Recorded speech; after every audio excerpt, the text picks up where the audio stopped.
the youths who ordinarily would have seen the older ones as the people restricting their upward movement into political or leadership positions. So that recognition is something that gladdens our heart in Africa. Secondly, I want to say that I went through your objectives, and I found out that Pan-Africanism, in pursuit of Pan-Africanism, equal education for all. Of course, what you're doing against drug addiction and all that. But I want to say that you cannot afford to take Pan-Africanism, hook, line, and sinker, as pursued by the people of the past. And I have my reasons. You see, when it comes to Pan-Africanism of today, what those people in the past were doing was trying to galvanize the Africans towards a particular and specific purpose of resisting imperialism, all right, and getting a foothold of themselves as at that particular period when they started, in terms of let them give us independence, let them. So it was like a united front, trying as much as possible to say that as Africans we need to have our future in our hands. Why do I say we need to do it differently? Today, you are struggling against localized imperial lords. The youths of that time who became leaders and now refuse to leave. Please mind the word. The youths of that, they were youths when they took over.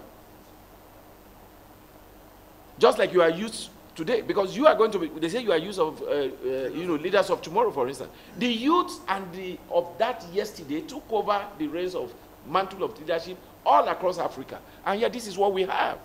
So it means that something is basically wrong in our DNA in terms of when we progress to take up a position. What now happens thereafter is just opposite of what would, yes. When you look at some of our governors in 1999, they were youths. Some of them were below 40. In the House of Representatives, if you look at the first some of the speakers that we had, they were youths. 35, 40. Even 29. Even 29. But can you tell me any of the states, therefore, that youths have ruled that have become something that we say we take pride on anywhere in Africa?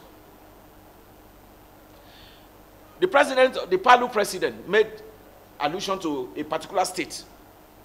That's a typical youth.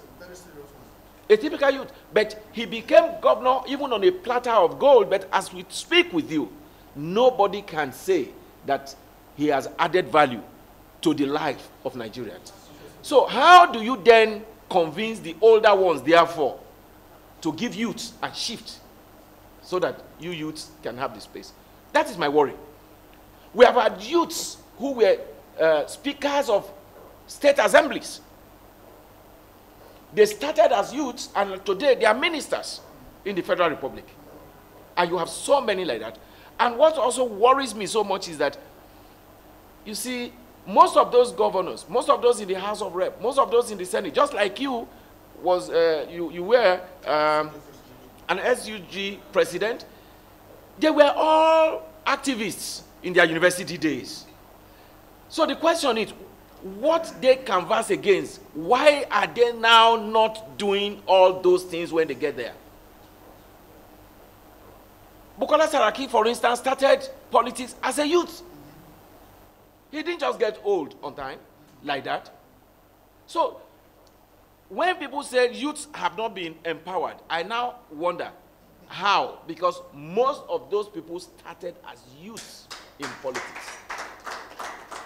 I won't be surprised that tomorrow, because of your reach, and now ECOWAS parliament